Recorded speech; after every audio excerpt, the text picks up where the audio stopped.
I've come to Singapore's Little India to meet him. You had a bit of time coaching some girls in India. What was that experience like? As a coach, for me, you talk, what drives you? Making things better drives me. They surpassed all of their expectations, and you could see that they were a sisterhood. They were tigers, as they kind of described themselves. And did that give you a snapshot into actually why World Rugby is so keen to try and grow the game in this part of the world? Oh, without a shadow. And especially in a country and a culture like India, where there's 1 billion people, and he said, obviously cricket is just cricket mania.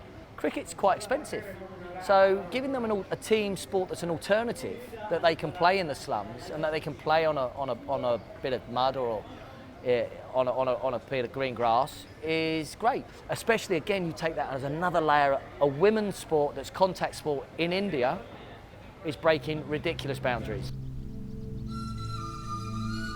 Many of the girls Mike coached graduated from here, the Kalinga Institute of Social Sciences, or KISS for short, located in the east of the country. Here, 27,000 tribal children from poor indigenous communities are provided with free food, schooling and accommodation, as well as an introduction to rugby.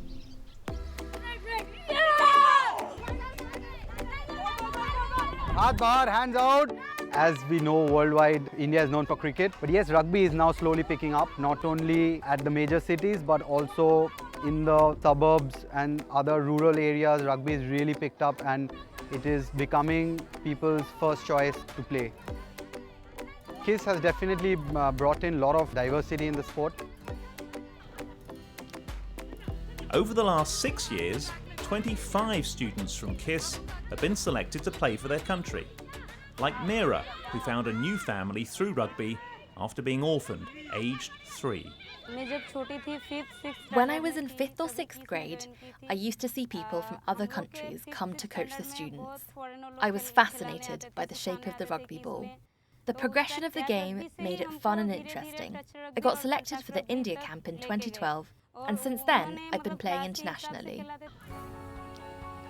For the national teams, especially the women, the diversity of players are yielding results on the pitch. In 2017, the women took a silver medal at the Asia Sevens Championship for the first time, claiming their place at the continent's top table. The way we performed, the way the team played together, the way we had our trainings, the way we conducted ourselves, it was amazing, it was different. And even today when I think about it, it's like something like, oh, that happened. This week, KISS is hosting the National Training Camp under the tutelage of former Springbook captain Naas Botha. I'm quite surprised with the quality and also very surprised with the size, because we need some we need some big girls, and I don't know where we're going to find them, but the skill with the girls are actually absolutely brilliant. Then of course there are short-term goals and long-term goals. Short-term goals, they've got tournaments in June. We would like to be people looking at, say, the women's team and the men's team and say, okay, they're getting it and they're getting there, and take notice that India actually have good rugby players. Every new movement needs a high-profile advocate, and in the Bollywood capital of Mumbai, actor and director Rahul Bose has become a poster boy for the sport, leveraging his nearly 2 million Twitter followers to create a rugby revolution.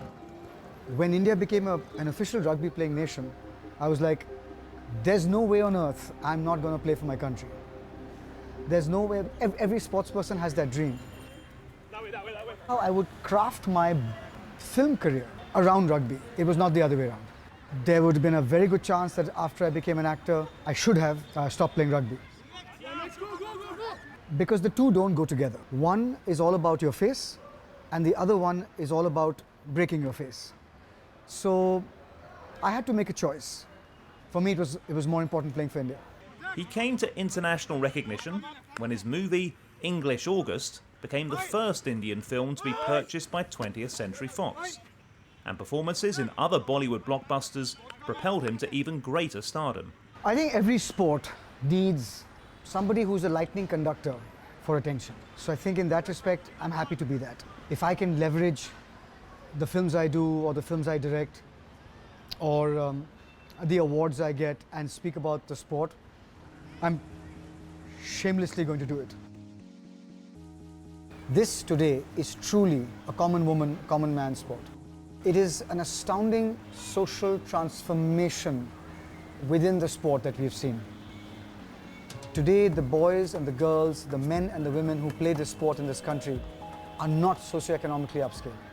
It's gratifying, heartening, and so terrific to know that this sport has been adopted by so many disadvantaged children and youngsters to get them out of that. This is their way to tell the world we account for something, we are something.